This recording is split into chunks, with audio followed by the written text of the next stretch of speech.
வணக்க மக்களே, அனைவருக்கும் இனிய வணக்கம். சற்று முன் கிடைத்த முக்கிய செய்திகளை பற்றி இந்த வீடியோவில் முழுமையாக நம்ம பார்க்கலாம்.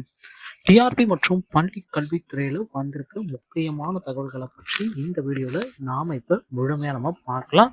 சார், திட்டாசிரியர்களுடைய வழக்கு சார் என்னதான் நடக்குது? திட்டாசிரியர்கள் தொடர்ந்து வழக்குகள் வழக்குகள் வழக்குகள் நாளுக்கு நாள் சொல்லிட்டே இருக்கீங்க.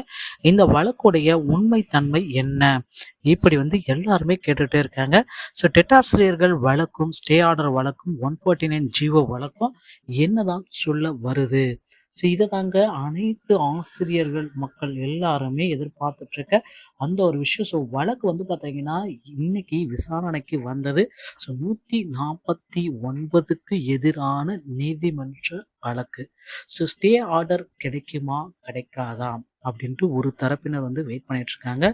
இன்னொரு தரப்பினர் ஸ்டே ஆர்டர் இல்லைனாலே நல்லா இருக்கும் அப்படின்ட்டு இன்னொரு தரப்பினர்கள் வெயிட் பண்ணிட்டு இருக்காங்க.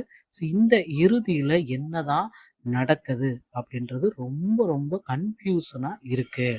ஸோ இதை பற்றி தான் இந்த வீடியோவில் நான் உங்களுக்கு கிளியர் கட்டாக எக்ஸ்பிளைன் பண்ண போகிறேன்.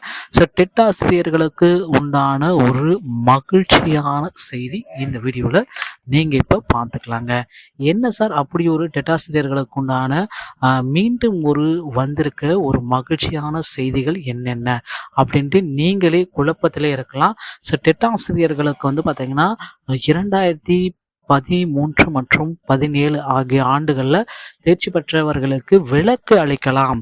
ஸோ இந்த 149 ஜிஓவிலிருந்து விலக்கு அளிப்பதற்கு இந்த 2 ஆண்டுகளில் தேர்ச்சி வேணா இதுக்கு இந்த டைமில் தான் நமக்கு இந்த 149 ஜிஓவை அலோகேட் பண்ணாங்க.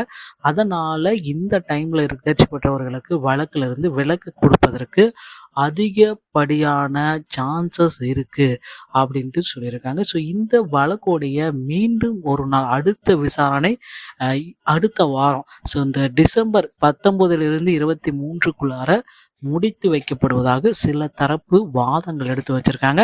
ஸோ ஸ்டே ஆர்டர் வழங்குவாங்களா, கொடுப்பாங்களா, கொடுக்க மாட்டாங்களா? ஸோ இந்த 400 பேருக்கு நீதிமன்றத்தில் வேலை கிடைக்குமா அப்படின்ட்டு இறுதி தீர்ப்புக்காக நிறைய பேர் வெயிட் பண்ணிட்டு இருக்காங்க. அந்த இறுதி தீர்ப்பு அடுத்த வாரத்துல நமக்கு கிடைத்துவிடும். ஸோ கவலையே பட வேண்டாம். அந்த 400 பேருக்கு நிச்சயமா பணி நியமன ஆணைகள் அனைத்தும் ரெடியாக இருக்குங்க. மக்களே, டிஆர்பியில் இந்த தகவல்கள் உங்களுக்கு பிடித்திருக்கும் பட்சத்தில் நம்ம சேனலோடு இணைந்திருங்கள். ஸோ நம்ம சேனலில் பிஜிடிஆர்பி, யூஜிடிஆர்பி, டெட்டு ஸோ இது சம்மந்தப்பட்ட அனைத்து வகையான மெட்டீரியல்ஸும் இலவசமாக உங்களுக்காக வழங்கப்படுகிறது. ஸோ நீங்கள் செய்ய வேண்டியது எல்லாமே நம்ம சேனலை ஒரே ஒரு சப்ஸ்கிரைப் அண்ட் பெல்லை கிளிக் பண்ணி வச்சுக்கோங்க. அடுத்தடுத்த வீடியோக்களில் இந்த மாதிரி மெட்டீரியல்ஸ் அனைத்தும் உங்களுக்கு இலவசமாக வழங்கப்படும். வீடியோ பார்த்தமைக்கு மிக்க நன்றி. அடுத்த வீடியோவில் இன்னொரு செய்தியோடு உங்களை சந்திக்கிறேன். நன்றி, வணக்கம், தேங்க்யூ.